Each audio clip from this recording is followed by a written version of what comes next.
Hello and welcome back to our Literary Channel's UGC NET Literature Concept Series. I'm Kanan Prasad and today we are exploring another essential concept that has appeared in previous UGC NET exams. Today's term is Hubris. This concept falls under our dramatic terms cluster and connects directly to the questions about tragic flaws that appeared in June 2014 examination. Let's examine the term hubris. The word comes from ancient Greek hybris, meaning excessive pride, arrogance, or defiance toward the gods.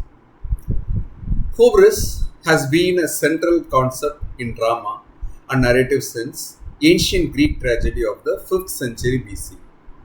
It remained important throughout classical literature, was revived during the Renaissance in Elizabethan and Jacobean tragedy, and continues to function as a key element in character development across modern and contemporary literature. The concept was first articulated in Greek thought, particularly in the works of poets like Hesiod and Pindar, before becoming a crucial element in Athenian tragedy. Aristotle discussed it implicitly in his Poetics when analyzing the downfall of tragic heroes, though he focused more on the broader concept of hamartia or tragic flaw. Simply put, hubris is excessive pride or self-confidence that leads a character to overreach their limitations, defy moral order, or challenge the gods, ultimately causing their downfall. Key features of hubris include overestimation of one's abilities or importance, defiance of established natural or moral order, often accompanied by blindness to one's own limitations. It leads to hate or moral blindness and nemesis. It is central to the tragic hero's hamartia or tragic flaw. It creates the essential tragic pattern of rise and fall. For UGC NET, remember that in June 2014 paper, hubris was correctly identified as the tragic flaw of Oedipus, and Aristotle's notion of hamartia was correctly associated with error in action rather than simply villainy, ambition, or ignorance. Let's explore some famous examples of hubris in literature that have appeared in UGC NET questions. In Sophocles' Oedipus Rex, the title character displays hubris in his absolute confidence that he can solve the mystery of Laius' murder and end the plague in Thebes. Despite warnings from Tiresias and others, Oedipus persists in his investigation, proclaiming that I will bring it all to light myself. This overconfidence, combined with his earlier boast about solving the Sphinx riddle through his own intelligence, exemplifies hubris. As the June 2014 paper indicated, hubris is indeed Oedipus's primary tragic flaw, demonstrating Aristotle's concept of hamartia as an error in action stemming from flawed judgment rather than evil intent. In Shakespeare's Macbeth, protagonist hubris is evident when, having gained the throne through murder, he comes to believe himself invisible due to the witch's prophecies.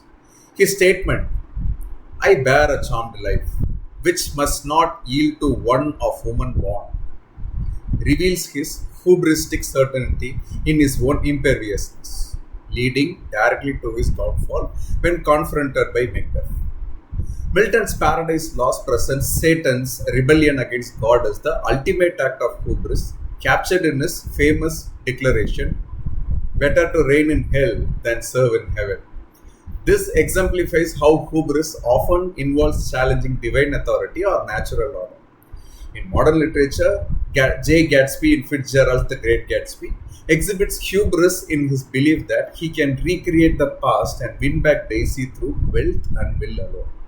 His famous line, can't repeat the past. Why, of course you can, demonstrates this overarching confidence. These examples show how hubris functions across different literary periods and genres, consistently serving as a catalyst for tragic outcomes when characters overestimate their powers and challenge established limits. Now, let's test your understanding with a quick quiz.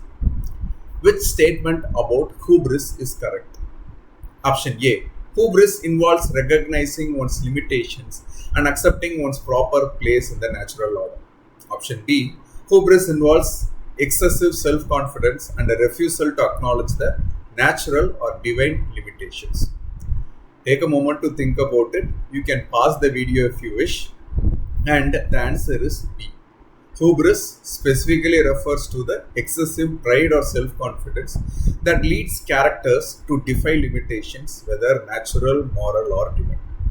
This connects directly to Aristotle's concept of hamartia as an error in action, resulting from flawed judgments.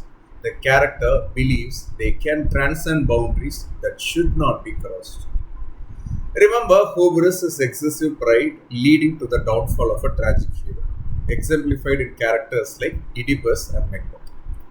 For your UGC NET exam, be prepared to identify hubris as a specific form of hamartia and understand its central role in tragic structure. In our next video, we will explore another important concept from our cluster. Questions shown in the video may or may not have been directly questioned in the UGC NET examination. I suggest and request that audience cross-verify the number of instances each term or concepts appear. If there is an error, please check the description box for corrections. In our next video, we will explore another important concept from our cluster. Thanks for watching Literate channel. Please feel free to comment below on any queries you may have about the terms and the video. See you in the next video. Thank you very much for watching.